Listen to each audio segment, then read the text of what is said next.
8,000 से अधिक screen world wide, record तोड़ बुकिंग, 2 लाख से अधिक टिकट बिके, बॉयकॉट बॉलीवुड। वो क्या होता है? अब ब्रह्मास्त्र लगाएगी बॉलीवुड का बेड़ा पार। लेकिन एक सेकंड, कुछ मिस तो नहीं कर रहे? बंधु सच बोले तो बहुत कुछ मिस कर रहे। इस चकाचौंध के पीछे जिस सफाई से सब कुछ छिपाया जा रहा है वो किसी को भी नहीं बताया जा रहा है। जो दिखता है आवश्यक नहीं वही शाश्वत सत्य हो। नमस्कार, स्वागत है आपका TFI पर, जो है देश का सबसे विश्वसनीय अल्टरनेट न्यूज मीडिया पोर्टल। और मैं अनिमेश पांडे आपको अवगत कराऊंगा कि कैसे ब्रह्मास्त्र के चमकीले बॉक्स ऑफिस रिपोर्ट्स के पीछे एक ऐसा अभियान है जो बॉलीवुड के हर घोटाले को पीछे छोड़ने का दम रखती है। इससे पूर्व कि हम आगे बढ़े, यदि आपको हमारे विचार पसंद आते हैं तो आप हमारे वीडियो को लाइक कर सकते हैं एवं आप हमारे चैनल को अवश्य सब्सक्राइब करें। तो अविलंब आरंभ करते हैं। तो रणबीर कपूर की बहुप्रतीक्षित ब्रह्मास्त्र को प्रदर्शित होने में कुछ ही दिन बाकी हैं और इसके प्रमोशन से लेकर इसके बुकिंग तक में कोई कसर नहीं छोड़ी जा रही है। अब तक बुधवार को एडवांस बुकिंग में लगभग 2 लाख से अधिक टिकट बिकने का दावा किया जा चुका है, जिनमें से 1.25 लाख से अधिक टिकट तो केवल आइनॉक्स जैसे मल्टीप्लेक्स से ही बेचे जा चुके हैं, वो भी ओपनिंग वीकेंड में। कसम से। परंतु हर चमकती चीज सोना नहीं होती। ब्रह्मास्त्र के इस विशेष अभियान के पीछे केवल और केवल एक ही कारण है, PR। जिस उद्योग में एक के बाद एक अनेक फिल्में धड़ाधड़ फ्लॉप होती जाए, उसमें ऐसी फिल्म से सभी को काफी आशा होती है। निसंदेह ब्रह्मास्त्र से भी सभी को काफी आशा है, विशेषकर धर्मा प्रोडक्शंस को। परंतु यह खेल उतना सरल प्रतीत नहीं होता। दैनिक जागरण के रिपोर्ट के अनुसार इतने टिकटों से ब्रह्मास्त्र लगभग 5 करोड़ का ग्रॉस कलेक्शन पहले ही कर चुका है। वहीं अगर देश भर के सभी सिनेमा घरों में बिके टिकटों के हिसाब से देखें तो ब्रह्मास्त्र लगभग 6 करोड़ से अधिक का ग्रॉस कलेक्शन कर चुकी है। इन रिपोर्ट्स के आधार पर जानकार मान रहे हैं कि फिल्म 25 से 30 करोड़ का नेट कलेक्शन पहले दिन कर सकती है।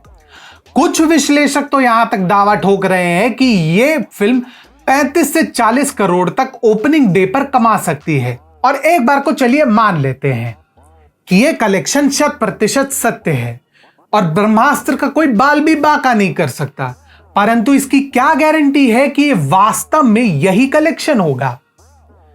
इसमें कितना सत्य है कि ब्रह्मास्त्र का कलेक्शन सभी फॉर्मेट, सभी वर्जन और सभी जगह के मिलाकर है, केवल भारत के नहीं?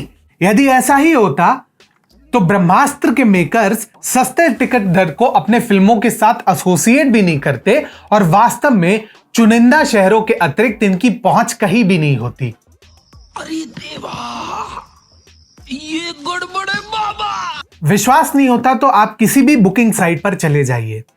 NCR, चेन्नई, बेंगलुरु से इधर हट के देखिए तो किस शहर के किस सिंगल स्क्रीन या किस नॉर्मल सिनेमा में आपको दमदार स्क्रीन प्रेजेंस या इस फिल्म की प्रेजेंस दिखेगी? क्या यह फिल्म अहमदाबाद, लखनऊ, गुवाहाटी, तिरुचिरापल्ली, गुंटूर इत्यादि में उतनी पकड़ बनाई हुई है? तनिक सोचिए। अच्छा, इतना नहीं समझ पा रहे तो इस बात से आप समझ सकते हैं, जब KGF चैप्टर 2 प्रदर्शित हुई थी तो उसने पूरे देश में तहलका मचा दिया था। पहले ही दिन इसने 164 करोड़ का ताबड़तोड़ कलेक्शन किया था, जिसमें से 53 करोड़ यानी अपने मूल बजट का आधे से भी अधिक कलेक्शन इसने केवल हिंदी संस्करण से किया था।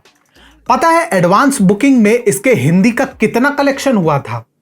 लगभग 10 लाख टिकट तक बिके थे, जिसमें से हिंदी संस्करण में से ही 5 लाख से कम टिकट तो नहीं बिके थे। अब बताइए ब्रह्मास्त्र के कितने हिंदी टिकट बिके होंगे?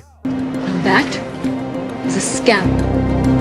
तो ब्रह्मास्त्र के लिए आगे की राह क्या है? अब वह इतने प्रपंच के बाद भी अगर 30 करोड़ से अधिक का ओपनिंग डे कलेक्शन रखता है तो भी उसे कम से कम 120 करोड़ से अधिक का ओपनिंग वीकेंड चाहिए और कम से कम प्रथम हफ्ते में 600 करोड़ का कलेक्शन चाहिए, वो भी घरेलू।